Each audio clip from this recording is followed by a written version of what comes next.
Hello students, in this video we will discuss chapter 11 foreign exchange rate. आप लोग सब जानते हैं कि लास्ट क्लास में भी हमने फॉरेन एक्सचेंज रेट को डिस्कस किया था। सबसे पहले फॉरेन एक्सचेंज रेट जो होती है उसका मीनिंग हम समझें, उससे पहले हमें ये पता होना चाहिए कि फॉरेन एक्सचेंज क्या होती है।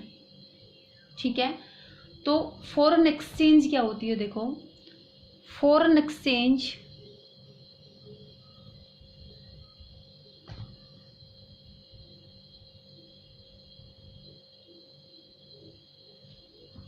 refers to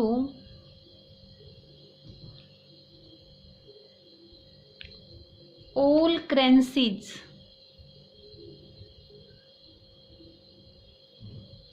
other than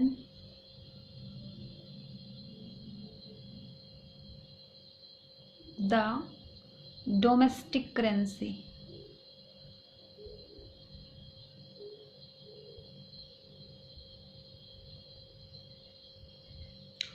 of a given country।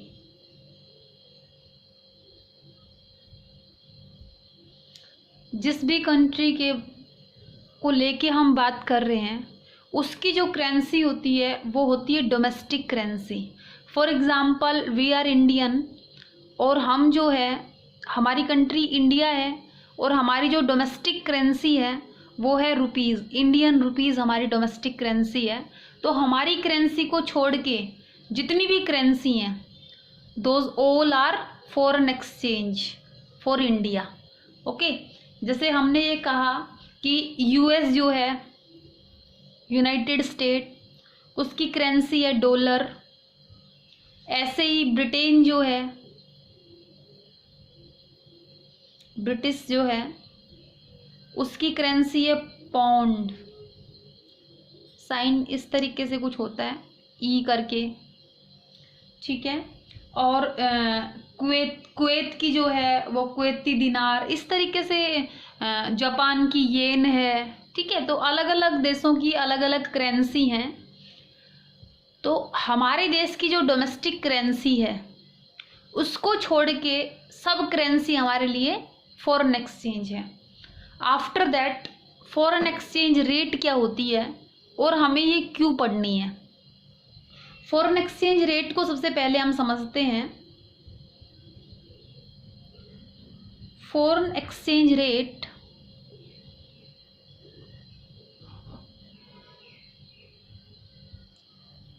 refers to the rate at which one currency is exchanged for the other। एक करेंसी को दूसरी करेंसी में जिस रेट पे कन्वर्ट किया जाता है, एक्सचेंज किया जाता है, उसको हम क्या बोलते हैं? एक्सचेंज रेट बोलते हैं। और we can say it represent the price of one currency in term of another currency. Okay, और हम ये कह सकते हैं it represents the price of one currency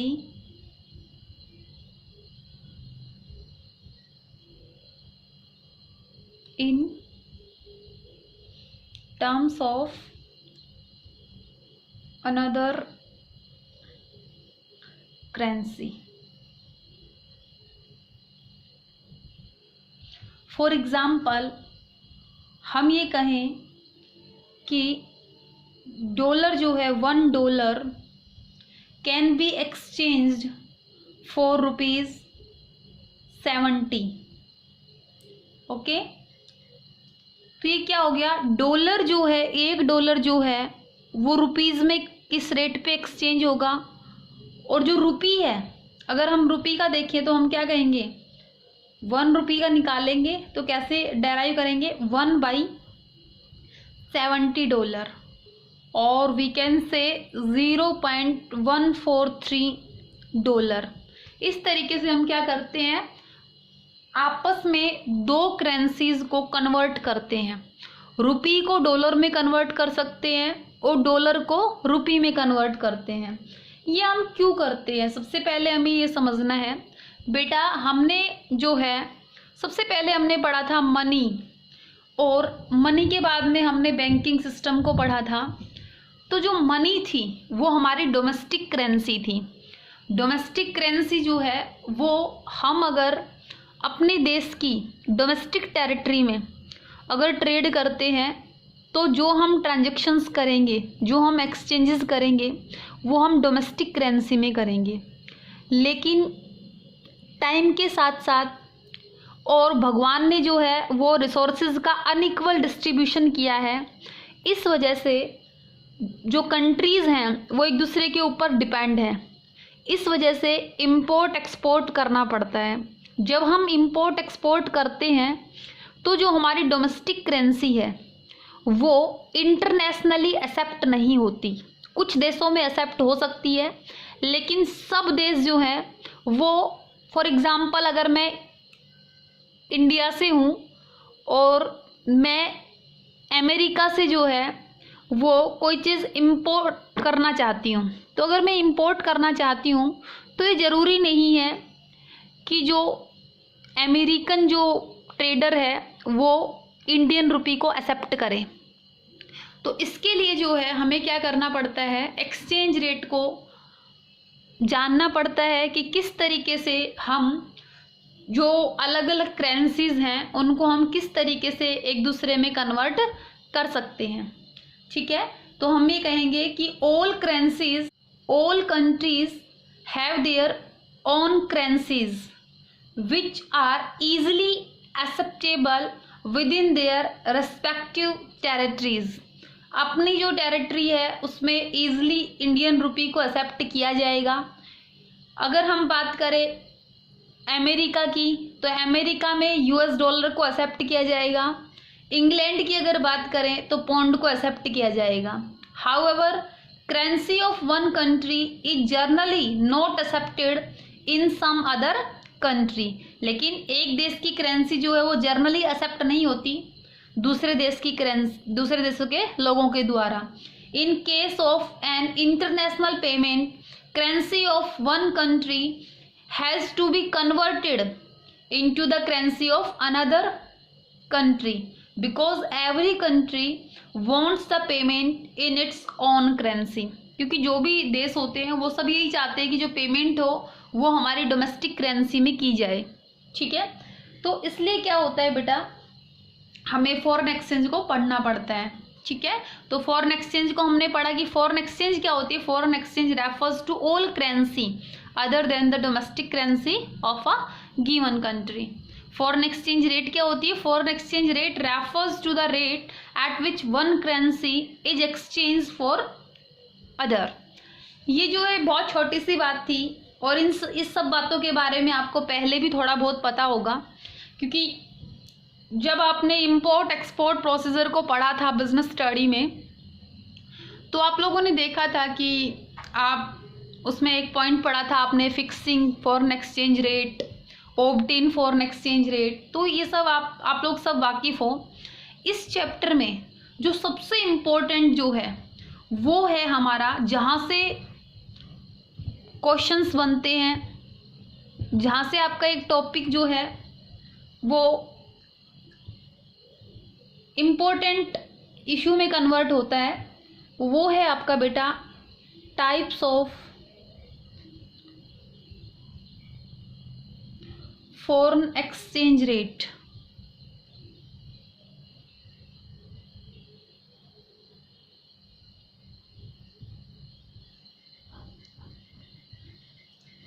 देखिए, अगर हम फॉरेन एक्सचेंज रेट की बात करें तो बेटा three main types of foreign exchange rate systems are, three main types थे.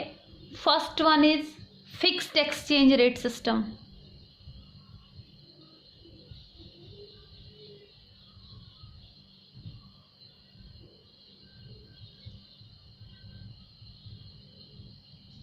इसको हम पैक्ड एक्सचेंज रेट सिस्टम भी बोलते थे, इसके बारे में हम डीप में डिस्कस करेंगे. सेकंड जो है वो है flexible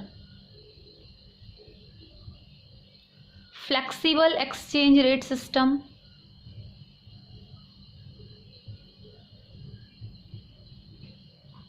next is managed floating.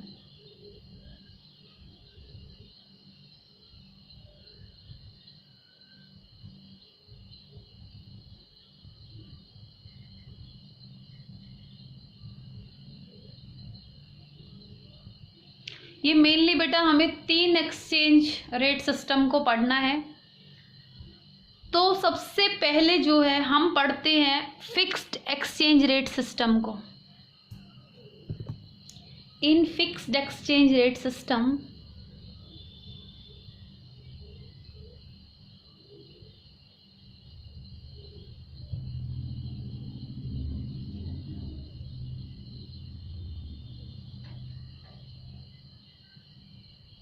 exchange rate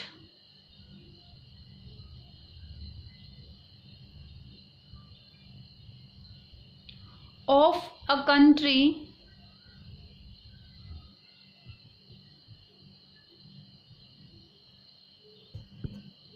of a country's currency is fixed by the government. देखो बेटा, हमने कहा कि फिक्स्ड एक्सचेंज रेट सिस्टम क्या होता है. इसमें क्या होता है, जो एक कंट्री है उसकी जो करेंसी है that is domestic currency, domestic currency की फॉरेन करेंसी के साथ जो रेट फिक्स की जाती है वो गवर्नमेंट के द्वारा फिक्स की जाती है under fixed exchange rate system में. ठीक है. अब जो है बेटा इस टॉपिक के बारे में हम डीप डिस्कशन करेंगे. देखो, ये जो फिक्स्ड एक्सचेंज रेट सिस्टम है ये टू टाइप से है. First is gold standard,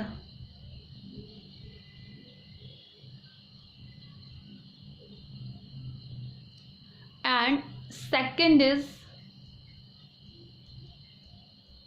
Bretton Woods system.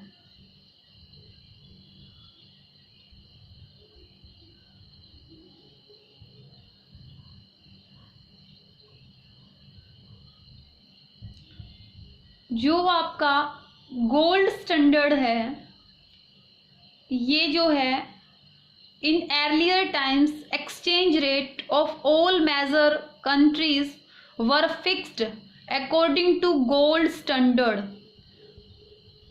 and the Bretton Woods standard. ठीक है. ये चला था 1870 से लेके 1914 तक, और ये जो है ये 1945 में स्टार्ट हुआ था, लेकिन 44 से लेके 1971 तक जो है इसका ड्यूरेशन दिखा रखी है. इनके बारे में हम बहुत अच्छे से डिस्कस करेंगे. एक तो ये क्वेरी बनती है कि 1870 से लेके 1914 तक ये सिस्टम रहा और 1944 से लेके 1971 तक ब्रिटेन वुड्स रहा. जो बीच का टाइम है 1944 से लेके और 1914 से लेके और 1944 तक क्या सिस्टम रहा, इसके बारे में भी हम डिस्कस करेंगे. इसका मतलब first step, next step and this is last step. इन तीनों स्टेप्स की हम चर्चा करेंगे. सबसे पहले हम बात करते हैं इंटरनेशनल ट्रेड गोल्ड स्टैंडर्ड. ठीक है. गोल्ड स्टैंडर्ड की हम बात करते हैं। गोल्ड स्टैंडर्ड जो है बेटा वो स्टार्ट हुआ 1870s में, मिड में स्टार्ट हुआ। इन सब जो चीज़ें होती है ये, इनके बारे में एक्यूरेट डेट नहीं होती क्योंकि ये बहुत पीछे जा चुकी है ये चीज़ें। तो हमने कहा कि ये इसके बारे में ये मेंशन है कि 1870 के मिड में जो है गोल्ड स्टैंडर्ड स्टार्ट किया गया और ये फर्स्ट वर्ल्ड वार तक चला। ठीक है, फर्स्ट वर्ल्ड वार तक चला। फर्स्ट वर्ल्ड वार जब स्टार्ट हुआ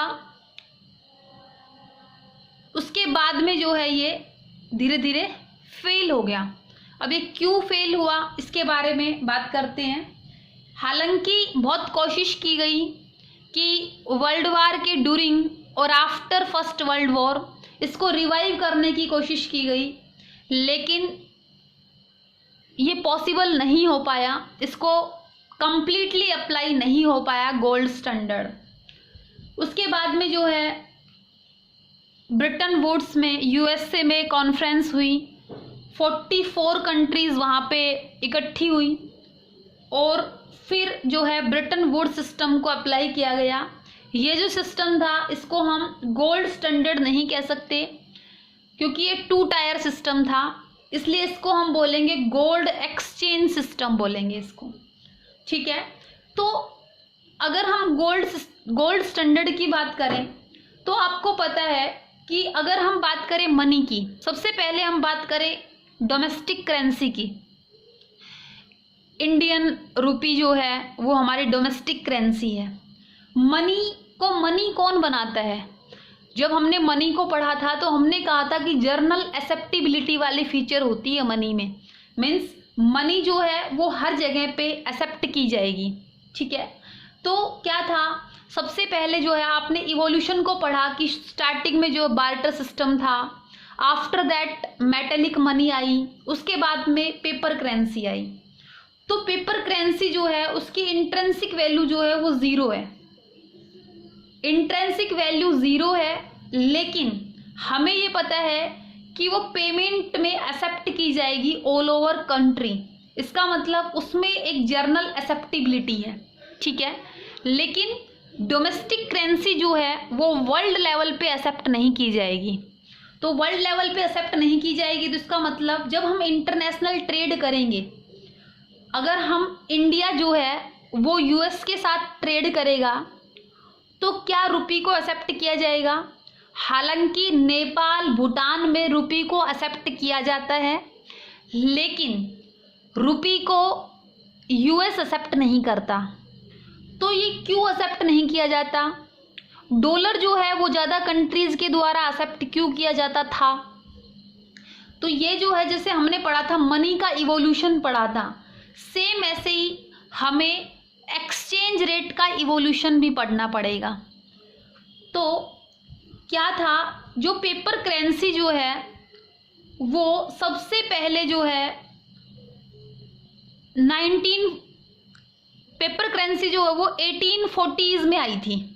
इसका मतलब पेपर करेंसी जो है बहुत पुरानी नहीं है। पहले क्या था, पेपर करेंसी से पहले मेटेलिक करेंसी होती थी और जो मेटेलिक करेंसी थी वो फुली कन्वर्टेबल होती थी। मीन्स जो मेटेलिक करेंसी है उसको आप किसी भी मेटल में जो है चेंज करा सकते थे। फिर पेपर करेंसी जब आई तो पेपर करेंसी में भी शुरुआत में फुली कन्वर्टेबल थी कि आप पेपर करेंसी को किसी भी मेटल में, गोल्ड में, सिल्वर में कन्वर्ट करा सकते हो। लेकिन बाद में जो है पेपर करेंसी जो है वो फुली कन्वर्टेबल नहीं रही। अब जो है आप आरबीआई के पास जाएं रुपी लेके और उनको बोले कि आप जो है एक प्रीसियस एसेट में इन मनी इस पैसे को कन्वर्ट कर दो, फॉर एग्जांपल गोल्ड में कन्वर्ट कर दो इस पूरे पैसे को, तो आरबीआई आपको मना करेगा। तो इस सिस्टम को, गोल्ड स्टैंडर्ड सिस्टम को समझने के लिए हमने ये कहा कि लेट्स सपोज 3 कंट्रीज हैं। एक कंट्री है ए, एक कंट्री है बी और एक कंट्री है सी। जो ए कंट्री है उसने जो है एक्सचेंज रेट को गोल्ड स्टैंडर्ड दे रखा है। ठीक है, एक कंट्री जो है बी, ये बायोमेटलिज्म है, मीन्स यहाँ पे जो है गोल्ड और सिल्वर दोनों मेटल जो हैं उनको यूज किया जाता है। और जो सी जो है यहाँ पे सिर्फ और सिर्फ सिल्वर जो है वो एक्सचेंज रेट में वैल्यू को डिटरमाइन करता है। ठीक है, इसका मतलब हमने क्या कहा, अगर ए कंट्री जो है वो बी कंट्री से ट्रेड करेगी तो इजीली हो जाएगा, क्योंकि इसने भी एक्सचेंज रेट को गोल्ड में डिसाइड कर रखा है और इसने भी गोल्ड में डिसाइड कर रखा है।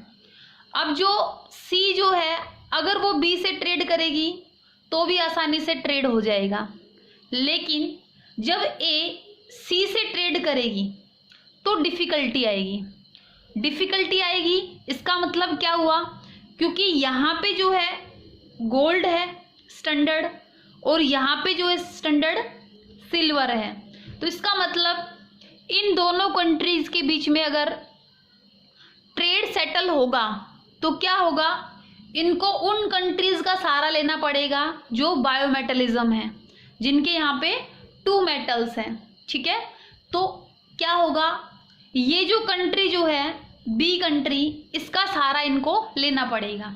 अब क्या होगा, इस कंट्री में जो है एक करेंसी जो है एक मेटल जो है वो अबंडेंट क्वांटिटी में होगा। फॉर एग्जांपल गोल्ड जो है वो अबंडेंट क्वांटिटी में है। गोल्ड अगर अबंडेंट क्वांटिटी में है तो क्या होगा, जब गोल्ड जो है ट्रांजैक्शंस में ज़्यादा आएगा तो गोल्ड के रिलेशन की वजह से सिल्वर की प्राइसेस ज़्यादा हो जाएंगी, क्योंकि गोल्ड की अवेलेबिलिटी ज़्यादा है, इस वजह से सिल्वर के प्राइसेस क्या हो जाएंगे, ज़्यादा हो जाएंगे। अब इस चीज़ को जो है वो ग्रेसम्स लॉ में समझाया गया है, उसमें ये कहा गया है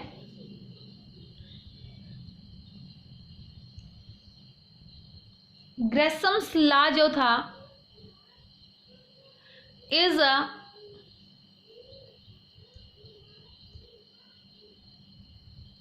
monetary principle stating that bad money derives out of good। ठीक है, इससे क्या होगा, इससे ये होगा कि सिल्वर की प्राइसेस ज़्यादा हो गई और गोल्ड की प्राइसेस क्या हो गई, कम हो गई। इसका मतलब जो गोल्ड जो अबंडेंट क्वांटिटी में था, गोल्ड जो अबंडेंट क्वांटिटी में था वो बैड मनी हो गया और सिल्वर की प्राइसेस बढ़ गई, इसलिए क्या हो गया, सिल्वर इज गुड मनी। तो एट द लास्ट क्या कंक्लूजन निकला, ये कंक्लूजन निकला कि कुछ कंट्रीज ने गोल्ड स्टैंडर्ड को डिसाइड कर लिया, कुछ कंट्रीज ने सिल्वर स्टैंडर्ड को डिसाइड कर लिया। तो जो गोल्ड और गोल्ड में जिनका स्टैंडर्ड था वो दोनों कंट्री, जो भी कंट्रीज थी आपस में वो एक्सचेंज कर पाती थी, और जिनका सिल्वर में था वो सिल्वर वाली कंट्रीज के साथ एक्सचेंज कर पाती थी। तो ये बड़ी डिफ़िकल्टी हुई। देन बाद में ये डिसाइड किया गया कि जो है सिर्फ एक ही इंटरनेशनल स्टैंडर्ड रखा जाएगा ट्रेड करने के लिए, तब ये आया था आपका गोल्ड स्टैंडर्ड। क्योंकि ये डिफ़िकल्टी थी, इस वजह से इस डिफ़िकल्टी को रिमूव करने के लिए, क्योंकि एक मेटल की वैल्यू तो ऑटोमेटिकली कम जानी ही थी, इसका मतलब क्या होगा, कोई भी एक वैल्यू डेराइव होके आएगी। तो ये डिसाइड किया गया कि सिर्फ एक ही मेटल जो है सब कंट्रीज रखेंगी, और तब ये आपका आया था क्लासिकल गोल्ड स्टैंडर्ड। हम बोलेंगे इसको classical gold standard.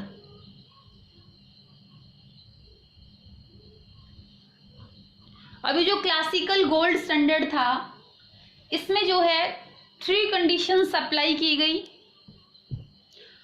3 conditions apply की गई कि international payment would be made in gold, जो इंटरनेशनल पेमेंट हैं वो गोल्ड में की जाएंगी। Second is currency were fully convertible into gold, means कोई भी करेंसी जो है उसको गोल्ड में कन्वर्ट कर सकते हैं। It was both way convertibility, इसका मतलब क्या है कि करेंसी को गोल्ड में कन्वर्ट कर सकते हैं और गोल्ड को करेंसी में कन्वर्ट कर सकते हैं। फॉर एग्जाम्पल कि रुपी जो है उसको हम गोल्ड में कन्वर्ट कर सकते हैं और गोल्ड दे के हम रुपी में गोल्ड को कन्वर्ट कर सकते हैं। तो टू वे कन्वर्टेबिलिटी को अलाउ किया गया। And second is export and import of gold was allowed, और एक्सपोर्ट और इम्पोर्ट जो था गोल्ड का उसको अलाउड किया गया। तो इस तरीके से जो है क्लासिकल गोल्ड स्टैंडर्ड को मेंटेन किया गया ताकि जो है ट्रेड जो है उसमें स्टेबिलिटी आए। सो गोल्ड स्टैंडर्ड में क्या था, देखो क्लासिकल गोल्ड स्टैंडर्ड में क्या था, external values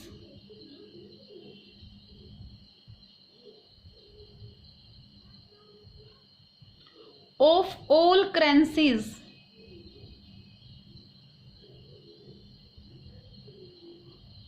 were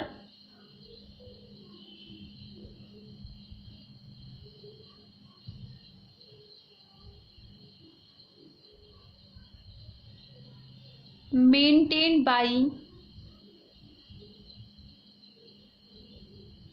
fixing their prices in terms of gold. क्या किया गया, सभी करेंसी जो थी उनकी एक्सटर्नल वैल्यूज को डिसाइड कर दिया गया गोल्ड की टर्म में। यहाँ पे हम एक्सटर्नल की बात कर रहे हैं बेटा, एक्सटर्नल का मतलब होता है अदर करेंसी की टर्म में सब करेंसीज की वैल्यू को डिटरमाइन किया गया गोल्ड में, ठीक है। तो Central Bank of each country was ready to buy and sell unlimited quantity of gold at a fixed price in term of its own currency। किसी भी देश का बेटा जो सेंट्रल बैंक था वो रेडी था अनलिमिटेड क्वांटिटी ऑफ गोल्ड को परचेज और सेल करने में। क्योंकि क्या था, देखो समझो इस चीज़ को, आप लोगों को ये कहा गया है कि सभी करेंसीज की वैल्यू जो है वो एक्सटर्नल वैल्यू जो है सभी करेंसीज की वो गोल्ड की टर्म में डिसाइड कर दी गई। इसका मतलब क्या हुआ, किसी भी देश के पास लॉट ऑफ क्वांटिटी में गोल्ड रिजर्व होगा और लॉट ऑफ क्वांटिटी में डोमेस्टिक करेंसी होगी, ठीक है। तो तभी ये सिस्टम जो है वो आगे काम कर पाएगा। फॉर एग्जाम्पल कोई पर्सन आता है और वो गोल्ड देता है तो क्या होगा, हमें उसको रुपीज़ देना पड़ेगा, और कोई पर्सन आता है जो रुपीज़ देता है तो गोल्ड देना पड़ेगा। इसका मतलब एक कंट्री जो है उसको अपनी domestic currency as well as gold के इनफ रिजर्व रखने होते थे, ठीक है। इसमें बेटा कैसे डिटरमाइन होती थी, देखो करेंसीज की वैल्यू। फॉर एग्जाम्पल हमने ये कहा कि जो एक पौंड है,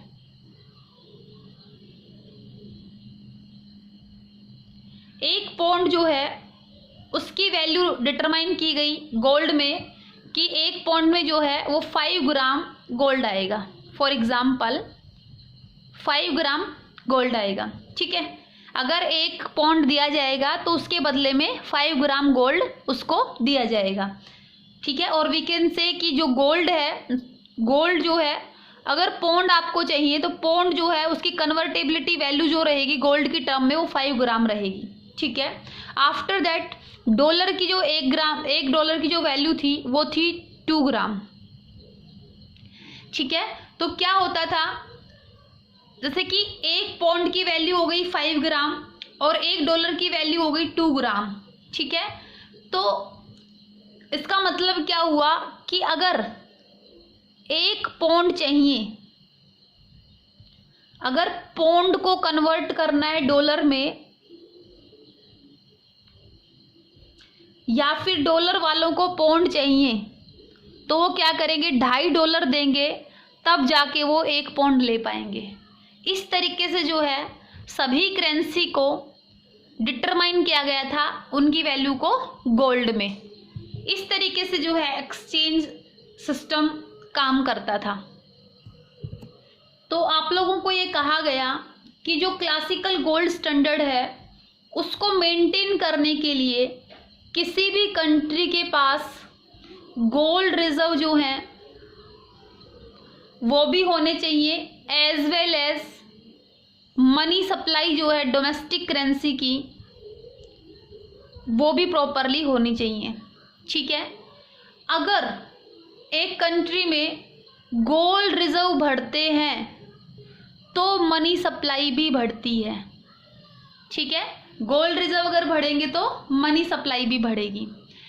बेटा एक कंसेप्ट आता है बीओपी, इसको आप पहले समझेंगे, ये आपकी नेक्स्ट चैप्टर रहेगा। इसकी फुल फॉर्म होती है बैलेंस ऑफ पेमेंट।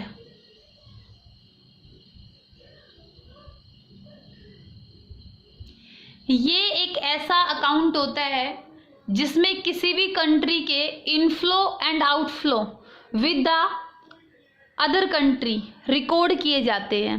ठीक है, तो इनफ्लो एंड आउटफ्लो में अगर डिसबैलेंस क्रिएट होता है, अनबैलेंस क्रिएट होता है, लेट्स सपोज कि इनफ्लो जो है वो ज़्यादा है, आउटफ्लो जो है वो कम है, या फिर आउटफ्लो ज़्यादा है और इनफ्लो कम है, तो कहीं ना कहीं सरप्लस या डेफिसिट की सिचुएशन आती है। ठीक है, तो हमने ये कहा कि लेट्स सपोज कि बीओपी जो है उसमें क्या हो गया, डेफिसिट हो गया।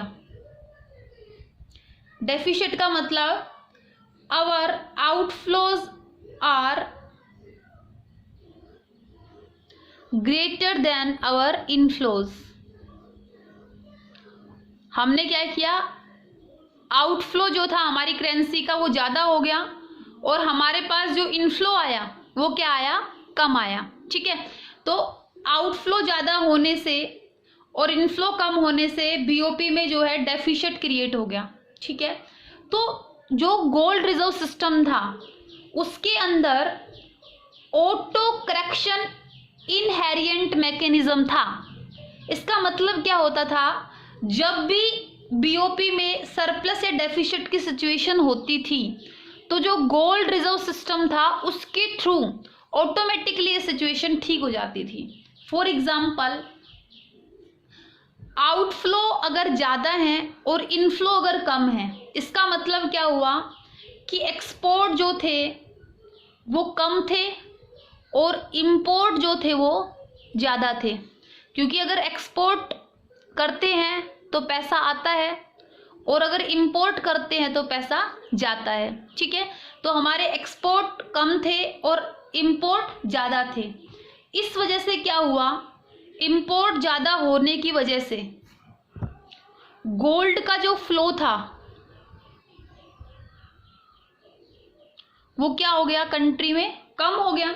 और गोल्ड का अगर फ्लो कम हो गया इसका मतलब सप्लाई ऑफ मनी कम हो जाती थी।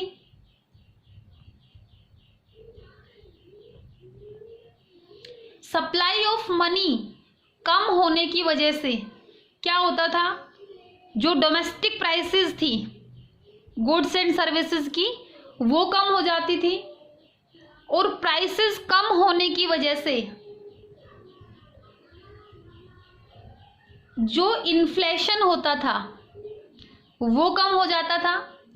और अगर हमारे गुड्स एंड सर्विसेज की प्राइसेस कम हो गई तो जो फॉरेनर कंज्यूमर हैं, जो विदेशी लोग हैं, वो हमारे प्रोडक्ट की ज़्यादा डिमांड करेंगे।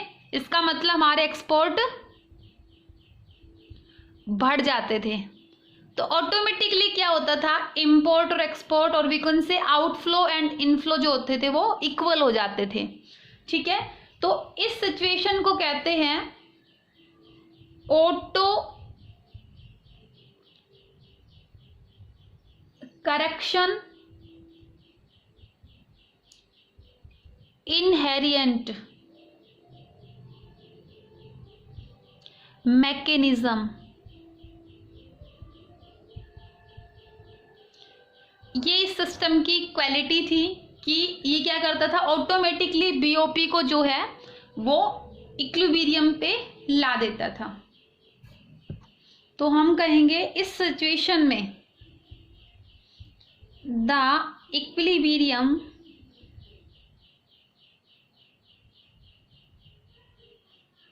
is stable and self correcting। Equilibrium जो था वो सेल्फ करेक्ट हो जाता था, ठीक है।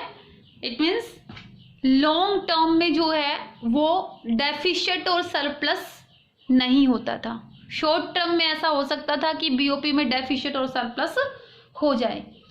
आफ्टर दैट बेटा अब आप समझेंगे ये जो सिस्टम है इसकी जो है बेसिक फीचर्स क्या थी।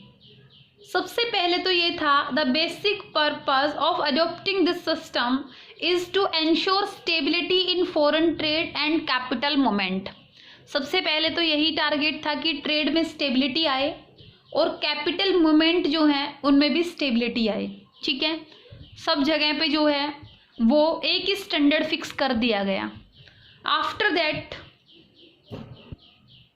To achieve stability government undertakes to buy foreign currency when exchange rate became weaker. जब भी एक्सचेंज रेट जो है फॉरेन करेंसी की वैल्यू जो है कम होती थी तो गवर्नमेंट उनको खरीद लेती थी एंड सेल बेच देती थी। कब? When foreign currency get stronger, ठीक है। For this government has to maintain large reserve of foreign currency. इस वजह से गवर्नमेंट को क्या करना पड़ता था? लार्ज करेंसी के रिजर्व्स रखने पड़ते थे to maintain the exchange rate at the level fixed by it, ठीक है। Under this system each country keeps value of its currency fixed in term of external standard. इसमें क्या होता था? एक्सटर्नल स्टैंडर्ड में हर एक देश अपनी करेंसी को मेंटेन करके रखता था, ठीक है। इसमें क्या था? जो आपकी एक्सटर्नल स्टैंडर्ड था, गोल्ड स्टैंडर्ड में तो सिर्फ गोल्ड था, ठीक है। अभी जो ब्रिटेन वुड्स पढ़ेंगे उसमें 2 टायर था, वो उसमें अदर करेंसी भी आ गई थी, ठीक है। तो देखिए when value of domestic currency is tied to the value of another currency, जब एक करेंसी को दूसरी करेंसी से टाइड किया जाता है तो उसको क्या बोलते हैं? Paging. When value of a currency is fix in term of gold, जब एक करेंसी को गोल्ड में एक्सप्लेन किया जाता है गोल्ड की टर्म में तो उसको बोलते हैं पैरिटी वैल्यू, ठीक है। तो जो गोल्ड स्टैंडर्ड था आपका 1870 के मिड से शुरू हुआ और 1914 में जब आपका वर्ल्ड वॉर फर्स्ट हुआ उस टाइम पे ये सिस्टम फेल हो गया। क्यों फेल हो गया? देखिए जब वर्ल्ड वॉर हुआ तो एक्सेसिव डिमांड हुई, बहुत सारा फूड ग्रेन स्टोर किया गया, बहुत सारे वेपन्स स्टोर किए गए, तो इस वजह से क्या हुआ? बहुत ज़्यादा गोल्ड जो है वो एक्सचेंज में यूज हुआ। इस वजह से ये जो तीनों कंडीशन थी ये सेटिस्फाई नहीं हो पाई। मीन्स इंटरनेशनल पेमेंट जो थी वो गोल्ड में नहीं हो पाई क्योंकि गोल्ड के रिजर्व घट गए। गोल्ड किसी भी करेंसी को फुली कन्वर्टेबल नहीं किया जाता था गोल्ड में क्योंकि गोल्ड के रिजर्व घट गए। गोल्ड का एक्सपोर्ट इंपोर्ट नहीं हो पाया, ठीक है। तो इनके सबके रीज़न यही थे कि गोल्ड का एक्सेसिव यूज़ हो गया और कुछ कंट्रीज़ ने गोल्ड को स्टोर कर लिया बहुत ज़्यादा मात्रा में। तो इस वजह से क्या हुआ कि जो ये सिस्टम था आपका क्लासिकल गोल्ड स्टैंडर्ड सिस्टम, ये धीरे धीरे क्या हो गया? फेल हो गया। 1914 के बाद में बेटा 1914 से लेके 1918 तक वर्ल्ड वॉर फर्स्ट चला, ठीक है। इस during this crisis gold standard जो था उसको रिवाइव करने की कोशिश की गई लेकिन वो सक्सेसफुली नहीं आ पाया। आफ्टर दैट आप लोगों को पता है कि 1929 में ग्रेट डिप्रेशन आया था। 1929-30s में जो है ग्रेट डिप्रेशन आया था, वैश्विक मंदी आई थी, ठीक है। आफ्टर दैट 1939 से लेके और 1945 तक हमारा वर्ल्ड वार 2 चला था।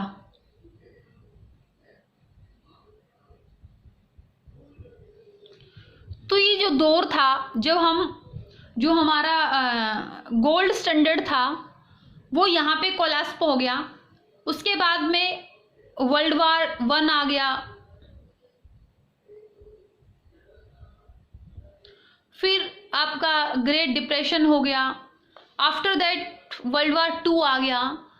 तो हम सब देश जो थे वो मिलके कोशिश कर रहे थे कि गोल्ड स्टैंडर्ड को रिवाइव किया जाए, या फिर कोई एक ऐसा सिस्टम जो है वो अप्लाई किया जाए ताकि जो है सभी देशों में एक प्रॉपर एक सेम सिस्टम रहे एक्सचेंज करने का।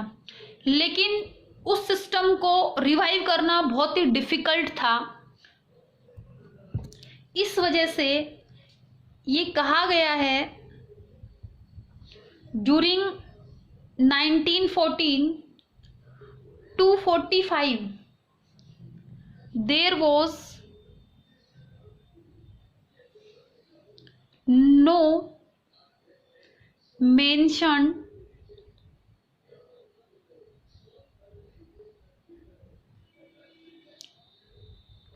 universal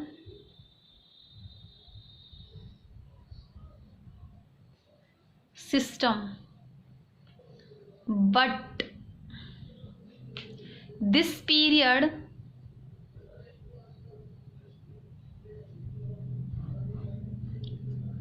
saw both a brief return to the gold standard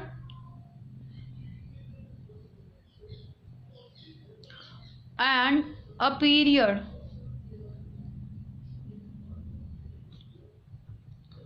flexible exchange rates। काफ़ी सारी कोशिश की गई कि गोल्ड स्टैंडर्ड को रिवाइव किया जाए, और कुछ कंट्रीज़ में जो है इंडिविजुअली जो है वो अपने लेवल पे फ्लेक्सिबल एक्सचेंज रेट को अडोप्ट कर रही थी इस ड्यूरेशन में। मीन्स यहाँ पे कोई एक ऐसा यूनिवर्सल सिस्टम था नहीं जो सभी ऑल ओवर वर्ल्ड अप्लाई हो सके। आफ्टर दैट बेटा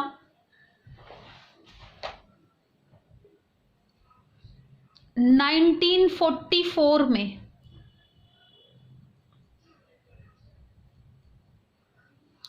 ब्रिटेन वुड्स कॉन्फ्रेंस हेल्ड की गई। बेटा 1994 में ब्रिटेन वुड्स कॉन्फ्रेंस हेल्ड की गई, जिसको बाद में United Nations monetary financial conference के नाम से भी जाना गया।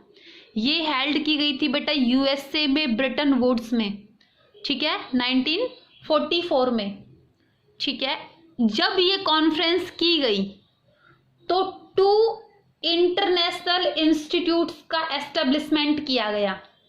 फर्स्ट थी बेटा आपकी IMF, इंटरनेशनल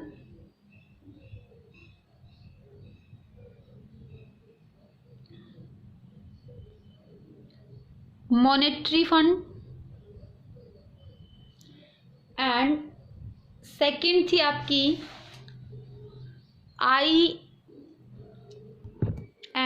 वन इंस्टीट्यूट थी बेटा IRBD, international reconstruction bank and development. जैसे कि आप जानते हैं कि 2 वर्ल्ड वार हो चुके थे, तो बहुत सारी कंट्री जो थी वो बड़े ही क्राइसिस से निकल रही थी। तो ये जो है international reconstruction bank and development, इसको जाना गया बाद में वर्ल्ड बैंक से।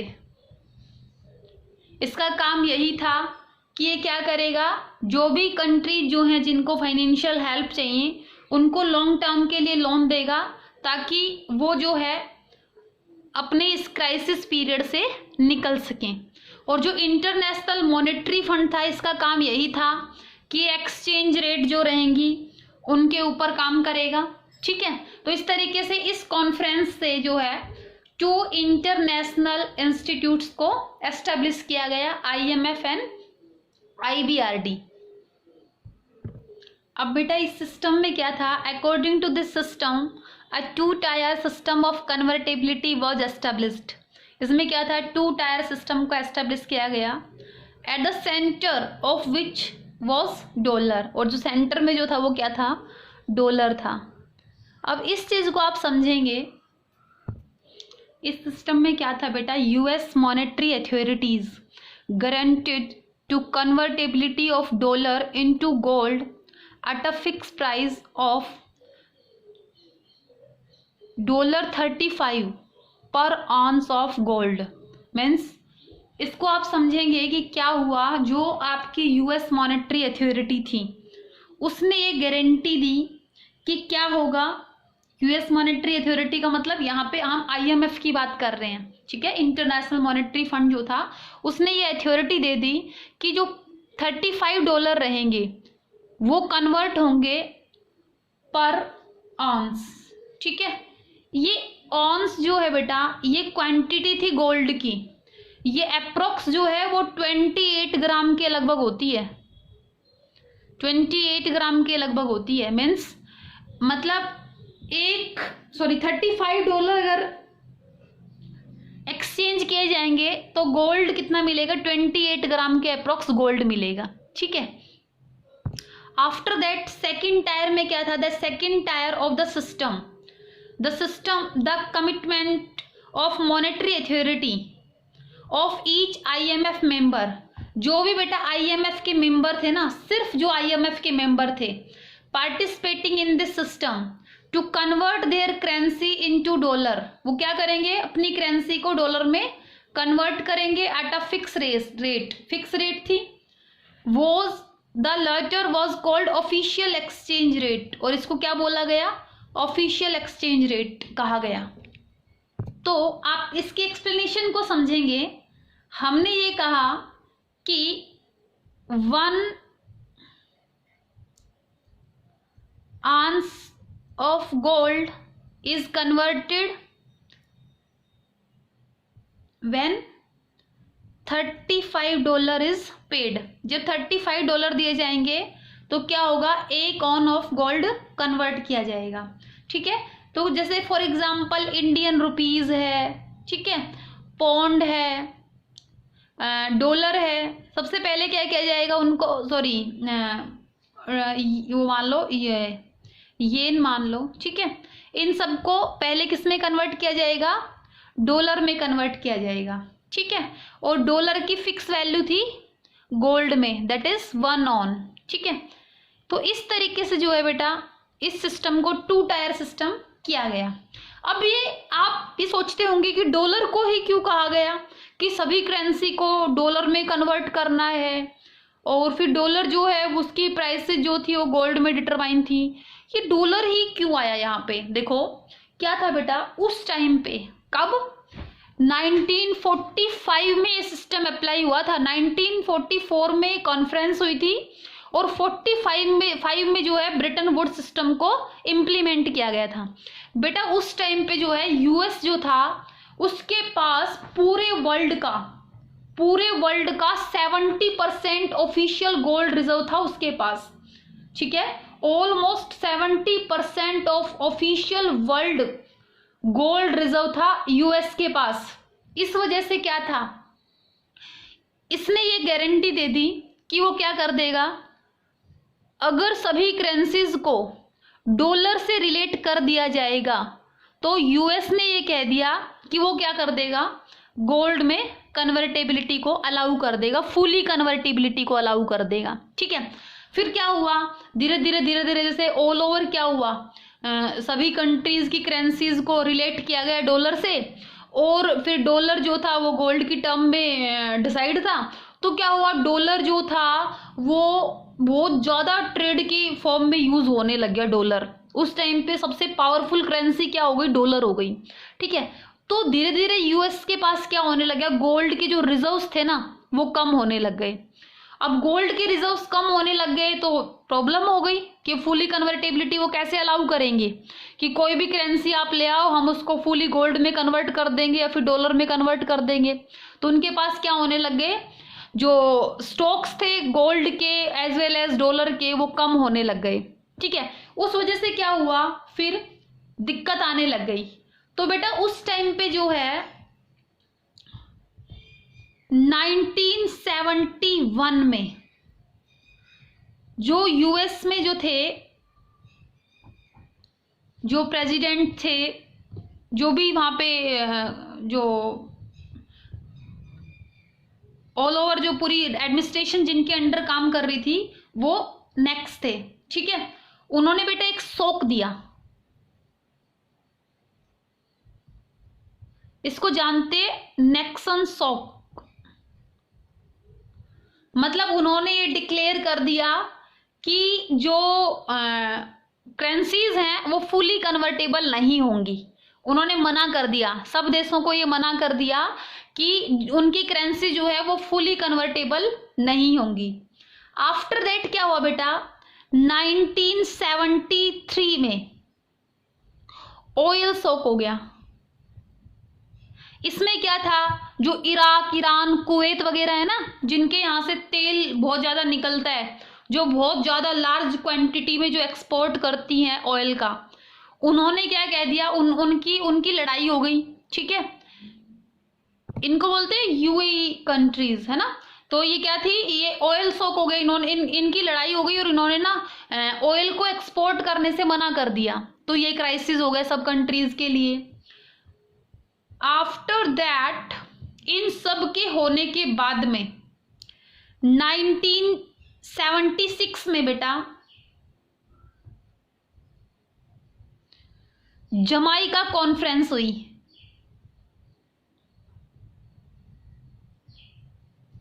और जो जमाइका कॉन्फ्रेंस हुई वहां से जो है ये सब इतना सारा सिस्टम रहा। इन कंट्रीज ने क्या कर लिया था, ये सारी कंट्री ना मिलके और इन्होंने कार्टेल बना लिया था, मतलब एक गुट बना लिया था, एक गुट बना लिया इन्होंने और ऑयल के प्राइसेस बहुत हाई कर दिए। ठीक है, तो इस वजह से बड़ा क्राइसिस रहा इस ड्यूरेशन में। फिर 1976 में जो है जमाइका कॉन्फ्रेंस हुआ और वहां से जो है फ्लेक्सिबल एक्सचेंज रेट सिस्टम और we can say floating exchange rate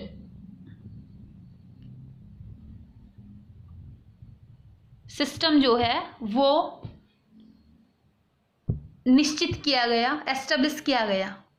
तो आई होप आप लोगों को बहुत अच्छे तरीके से समझ में आ गया होगा कि gold standard system, after that Bretton Woods system और आफ्टर दैट हमारा फ्लोटिंग एक्सचेंज रेट सिस्टम जो था वो आया। तो इन सब के बारे में जो है हमने सबसे आज हमने यही समझा है फिक्स्ड एक्सचेंज रेट सिस्टम जो था वो किस तरीके से जो है उसका इवोल्यूशन हुआ और वो किस तरीके से फ्लेक्सिबल तक आया। ठीक है भाई, तो इस चैप्टर को जो है आप प्रॉपरली समझेंगे, इसके प्रॉपरली नोट्स बनाएंगे और अच्छे से इस टॉपिक को प्रिपेयर करेंगे। आपका यूनिट टेस्ट है इसलिए आप लोगों को ज़्यादा मेहनत करनी चाहिए। Thank you for watching.